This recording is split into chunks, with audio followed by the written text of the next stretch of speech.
అంటే సార్ చిన్న డౌట్ ఏంటంటే ఇప్పుడు మీరు అంటున్నట్టుగా నిజంగానే విజయ్ దేవరకొండ కావచ్చు, అమితాబ్ బచ్చన్ కావచ్చు, ఈవెన్ మంచు లక్ష్మి కావచ్చు, వీళ్ళందరూ చేస్తున్నప్పుడు సర్టెన్ టైంలో కొన్ని లీగల్ ఉంటాయి, కొన్ని ఇల్లీగల్ ఉంటాయి. ఈ గవర్నమెంట్ ఇష్యూడ్ యాప్స్ ఇవన్నీ మేము చేయడంలో తప్పేంటి అని చెప్పి కొంతమంది క్వశ్చన్ రేస్ చేసిన వాళ్ళు. చాలా పెద్ద కన్ఫ్యూజన్ అమ్మా. ఏది లీగల్, ఏది ఇల్లీగల్? ఏదైనా గవర్నమెంట్ ఒక వెబ్సైట్ పెట్టి ఇగో ఇవి మీరు ప్రమోట్ చేయొచ్చు, ఇవి ప్రమోట్ చేయకూడదు అని చెప్పడం ఒక రకం. బట్ ఇప్పుడు ఇది చేయి దాటిపోయింది. జనాలు ఏ స్టేజ్లో ఉన్నారంటే రోజు రోజుకి వస్తున్న వార్తలు, పాపం ఇవాళ ఎవరో ఒక అబ్బాయి ఆత్మహత్య చేసుకున్నారు ట్రైల్ కింద పడిపోయి, ఇవన్నీ చూస్తుంటే జనాల్లో ఒక తీవ్రమైన అసహనం. ఇవాళ మీరు ఇది లీగల్ ఈ యాప్స్ వీటిని చేసుకోండి అని ఎవరన్నా ప్రకటన ఇచ్చినా కూడా వెళ్ళి వాడిని కొట్టి చంపేసే అంత కోపంగా ఉన్నారు జనాలు. సో ఇది అవుట్ ఆఫ్ ప్రపోర్షన్ బ్లో అయింది. ఇప్పుడు రైట్ నో గవర్నమెంట్ అయినా ఎవరన్నా సరే ఇది లీగల్ నేను ప్రమోట్ చేస్తాను సెలబ్రిటీస్ వచ్చినా కూడా వాళ్ళ మీద దుమ్మెత్తిపోసే దీంట్లో ఉన్నారు. చాలా బ్యాడ్ అయ్యే పరిస్థితి ఇప్పుడు మనం చూస్తున్నాం. సో ఇటువంటి పరిస్థితుల్లో నాకు తెలిసి ఏ సెలబ్రిటీ కూడా సాహసం చేయడు ప్రమోట్ చేయడానికి. మళ్ళీ ఖచ్చితంగా చేయడు. నాకు తెలిసి మన తెలుగు ఇండస్ట్రీలో కావచ్చు, బిగ్ బాస్ సెలబ్రిటీ ఎవడు ప్రమోట్ చేయడు, ఇదైతే గ్యారెంటీ. కానీ వీళ్ళు ప్రమోట్ చేయనంత మాత్రాన ఆడేవాళ్ళు ఆగుతారా? ఏదో విధంగా ఇన్ఫ్లుయెన్స్ అయ్యే వాళ్ళు ఉంటారు. ఇప్పుడు అంతెందుకమ్మా, ఇప్పుడు వీళ్ళు ప్రమోట్ చేయనంత మాత్రాన యూట్యూబ్స్లో కింద యాడ్స్ ఆగుతున్నాయి. అంతెందుకు సజ్జనార్ గారు మాట్లాడుతుంటేనే కింద యాడ్స్ వస్తున్నాయి కదా, తిన్ పత్తి ఆడండి ఒకటి వస్తుంది కదా. సో ఇప్పుడు దాని అర్థం ఏంటి? ఇందాక చాలా మంది అంటారు బాలయ్య బాబు ఇట్లా అన్నప్పుడు బాలయ్య బాబు వెనకాల ఏదో ఉండింది, ఒక బెట్టింగ్ యాప్ ఏదో ఉండింది, సో ఆయన మీద కూడా కేసు పెట్టింది.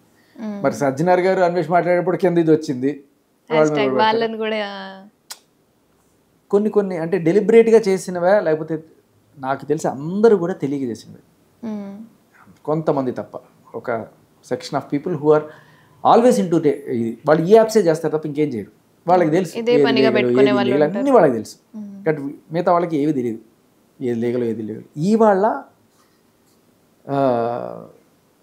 మన తెలంగాణ సైబర్ సెక్యూరిటీ బ్యూరో వాళ్ళు ఒక 4 రోజుల క్రితం ఒక 133 యాప్స్ని బ్యాన్ చేశారు.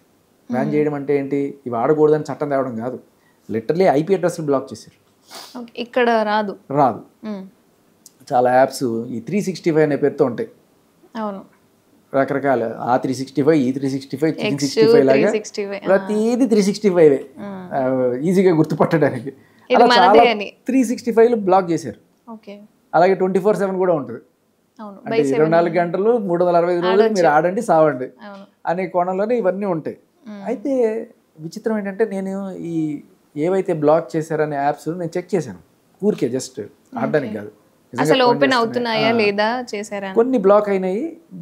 అంటే ఇప్పుడు పంజగుట్టలో అండ్ అలాగే మియాపూర్లో పెట్టిన కేసెస్లో ఈ సదరు సెలబ్రిటీస్ ఆర్ ఇన్ఫ్లుయెన్సర్స్ ఏవైతే ప్రమోట్ చేశారో అవన్నీ ఇల్లీగల్ అనే కదా దాని అర్థం. ఆ ఇల్లీగల్ యాప్స్ ఇంకా వర్కౌట్ అవుతున్నాయా లేదు, సైబర్ సెక్యూరిటీ వాళ్ళు చెప్పినట్టు బ్యాన్ చేయబడ్డాయా అంటే కొన్ని బ్యాన్ అయినాయి, కొన్ని ఇంకా పనిచేస్తున్నాయి. ఇప్పుడు ఎవరన్నా సరే ఆ పలానా 365 అని కొట్టాడు అనుకోండి, ఇంతకుముందు వేరే వెబ్సైట్ ఉండేది, ఇప్పుడు వేరే వెబ్సైట్ ఓపెన్ అయిపోతుంది. గూగుల్ కదా సజెషన్స్లో ఇంకోటి వస్తుంది. టూల్స్ అన్నీ ఒకటే, just like movie rules tools. ఇప్పుడు ఆ యాప్ కి సంబంధించిన లోపలే సేమ్ అదే వెబ్సైట్, ఆ పైన ఇది మారుతుంది అంతే. ఇప్పుడు మూవీ రూల్స్ బ్యాన్ చేస్తారు, అది 5Z కాకపోతే 6Z 7Z ఇలా ఏదో ఒకటి వేసుకుంటూ వచ్చేస్తుంటారు. నేమ్ ఒక్కటి మారిపోతుంది. బట్ గూగుల్ నీకు డైరెక్ట్గా చూపించేస్తుంది అనమాట. ఫస్ట్ 2-3 సజెషన్లో వచ్చేస్తే మీరు కొట్టగానే మీకు అర్థమైపోతే వెళ్ళిపోతారు, ఆడుకుంటారు. సో ఇదేంటంటే ఇట్స్ ఎ కంటిన్యూస్ ప్రాసెస్ అవ్వాలి. ఇప్పుడు ఆదమర్చి ఉన్నారంటే ఆ నెక్స్ట్ రోజు కల్లా కొత్తది వచ్చేస్తుంది. నెక్స్ట్ రోజు కూడా కాదు, నెక్స్ట్ 30 సెకండ్స్లో కొత్తది వచ్చేంత టెక్నాలజీ ఉంది వాళ్ళ రేపట్లో. ప్రాబ్లం ఏంటంటే సార్, క్లోజ్ చేసే వాళ్ళు ఓకే ఇది క్లోజ్ అయిపోయింది అని చెప్పి మనం పక్కన ఉంటే, ప్రయత్నించే వాళ్ళకి అలుపు లేదు. ఇది కాకపోతే ఇంకొకటి అని చెప్పి ప్రయత్నిస్తూ ప్రజల్ని మభ్యపెట్టి ఆలోచించే విధానంలో ఉన్నారు. అదేంటారు వీళ్ళు కూడా ఎతుకుతూనే ఉంటారు. అలవాటు పడి చేయి దొరకబడుతూ ఉంటుంది, ఆడాలి అనిపిస్తుంటుంది. ఇంకా ఇదే పని. 100కి 30% మంది ఏదో రకంగా ఆడదామని ట్రై చేసేవాడట. మనం ఎంత చెప్పినా వాళ్ళు ఇదే పని ఉంటారు. బట్ మనం శిఖా గోయల్ గారిని మెచ్చుకోవాలి, మన Telangana state cyber security board director. ఆవిడ చొరవ తీసుకొని కనీసం ఈ ప్రయత్నమైనా చేశారు. ఇప్పుడు 133 యాప్స్ని బ్యాన్ చేశారు మన తెలంగాణలో. బట్ అలాగే ఇంకా ఏవైతే ఉన్నాయి ఇది కంటిన్యూస్ ప్రాసెస్ జరుగుతుండాలి. ఇప్పుడు దాంట్లో 133లో మళ్ళీ పునరుద్ధరింపబడ్డాయి. తక్కువ వీళ్ళు బ్యాన్ చేయడం, మళ్ళీ వాళ్ళు వేరే వెబ్సైట్ నుంచి పాపప్ అవడం. నేను చెక్ చేసాను ఇప్పుడే.